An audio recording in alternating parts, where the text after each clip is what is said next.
am Petey the Pirate Dragon, and today, I'm not going to be ripping off Andy Pride's title ideas.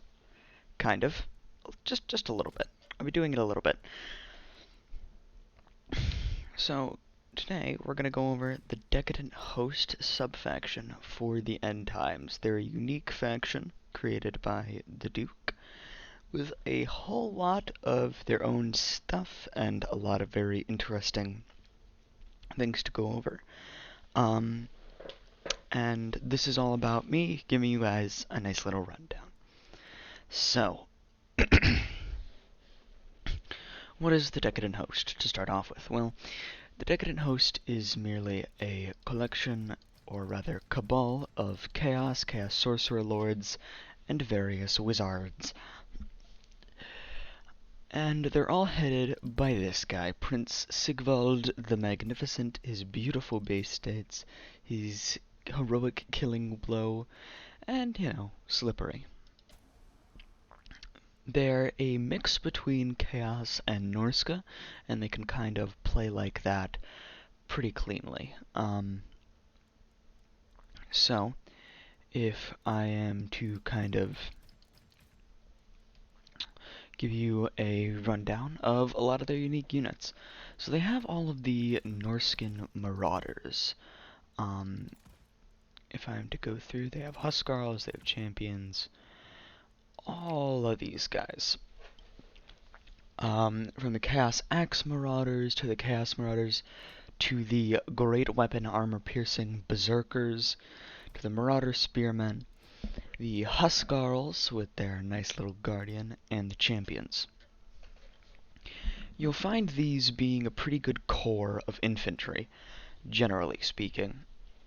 Chaos Marauders and various Axe Marauders are just very useful to build out the core of an army, and synergize pretty well with things like Monster Mashes or Hell Cannons. Moving on from what they have on the Norscan side of infantry, they also have Bondsmen. Which, Bondsmen, of course, that nice shield wall and strong vigor. And on to one of their unique units, the Warriors of Slaanesh, and we also have the Daughters of Chaos.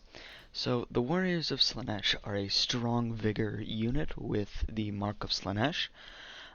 They're similar to the Warriors of Shornal, but they have slightly worse base stance and only strong vigor instead of perfect vigor. But they're a pretty good core unit and can synergize reasonably well with the Slaaneshi army. Daughters of Chaos. Now, Daughters of Chaos are a very they're similar to AP Witch Elves in a way. They're for both the Decadent Host and the Warriors of Chaos. And they come with the Mark of Slaanesh, Perfect Vigor, Frenzy, and Enchanting Beauty. And as it says, they are indeed greatsword infantry. They chop through a lot of armor with a hot knife through butter, or rather, with a greatsword through very squishy dwarf flesh, hopefully. A Mirror Guard. Mirror Guard are just the regular Mirror Guard that you can also get for the Warriors of Chaos. Alright, so obviously, they have all of the Warriors of Chaos infantry in them as well. From the incredibly elite and definitely nothing to scoff at Chosen, to the Chaos Axe Warriors and the Chaos Halberdiers. The one unit that they don't have are the Warriors of Chaos, with their swords and shields and axes, which have been replaced with the Warriors of Slaanesh.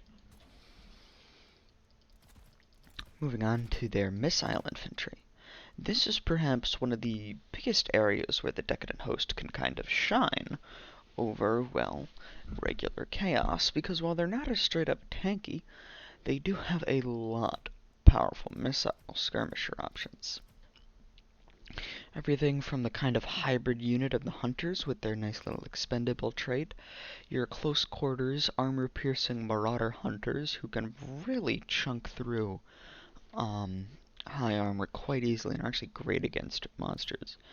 The true monster killers that you have are whalers, which even though they have 3 ammunition, that 73 missile strength and 20 AP is so good. And of course, you have the cultists, which, while they may not seem incredibly impactful on the battlefield with these stats, their miniature version of submitting to the dark gods and becoming a swarm of chaos spawn is perhaps one of people's favorite little transformations in this game, or at least one that's used incredibly often. Basically spammed out in mass, and it's incredibly powerful. They're great fun, although be warned, when they submit to the dark gods, they do deal AoE damage around them, including friendlies.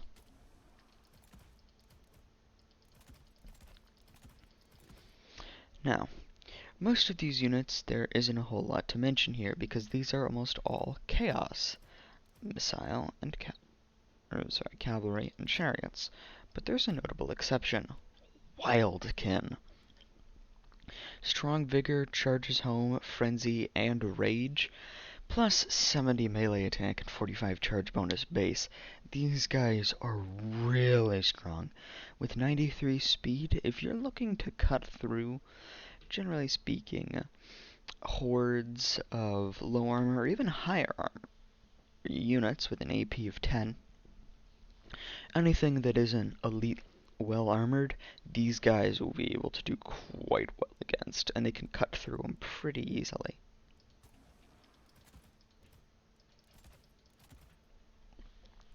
Now, in the Missile Cavalry section, there isn't a whole lot of note, other than Marauder Horsemen and Marauder Axe-Throwing Horsemen, except for Marauder Horsemasters, who, unlike the basic Chaos, get marks of Slaanesh. Slaaneshi Horsemasters are up there as one of the more impactful skirmish cav in this game. As you can probably imagine, the plus 25 speed bonus and extra melee defense on Marauder Horsemasters makes them an incredible skirmish unit, able to outrun most things in this game, and you can normally bet that that 18 ammunition is probably going to be spent. On to monsters and beasts. So, other than the more basic Warhounds, the Chaos Feral Manticore, and the Dragon Ogres, you also get access to the Feral Mammoths, which you can see right here. A nice little wall breaker and terror-causing unit, and 70 melee attack is nothing to slouch at. Neither is that 1,100 damage. They also get Chaos Giants and Dragon Ogre Shaggoths. As you can see, Dragon Ogre Shaggoths have an incredibly balanced stat line and are just great monster killers. And Chaos Giants actually have something very interesting up their sleeve. All giants in the end times tend to have a speed of around 75. So, needless to say, these guys don't suffer from what other giants do in vanilla. Well, so you want the armored version of the Mammoth? Well, there you go. Pretty good missile strength and great base weapon damage, and all they need to trade in is having more HP as well as more armor and, you know, some ranged attacks. Quite a good option. Very powerful. Chaos Dragons.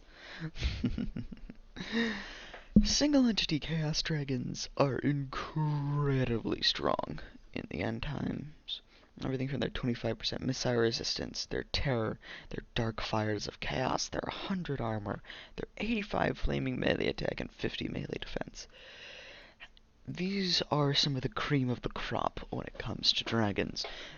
They are, however, they are outdone by, like, star dragons. They are still nothing if not amazing units. Although, keep in mind, quite expensive. But they tend to be a very popular pick in the Decadent Host if you want to bring a single entity monster. Because of how fast they are, they can synergize quite well with the rest of your Slaaneshi army and not be left behind. And of course, the Decadent Host also gets the Hell Cannon and the Soul of Damnation. These guys just, being pretty dang good. As you can see here, with increased missile strength and the Soul of Damnation, these units are very, very strong. Now, as for your hero choices, you have everything from the Chaos Sorcerer Lords of Shadows, Metal, Fire, and Death, to your basic lord being a Jarl, which is a bit of a renamed Norsca Chieftain, but he's still incredibly good nonetheless. Same thing with your Chaos Lords, Prince Sigvald himself, and your various Chaos Sorcerer Lords. So those are the general units of the Decadent Host. Happy hunting in the Norscan Waste.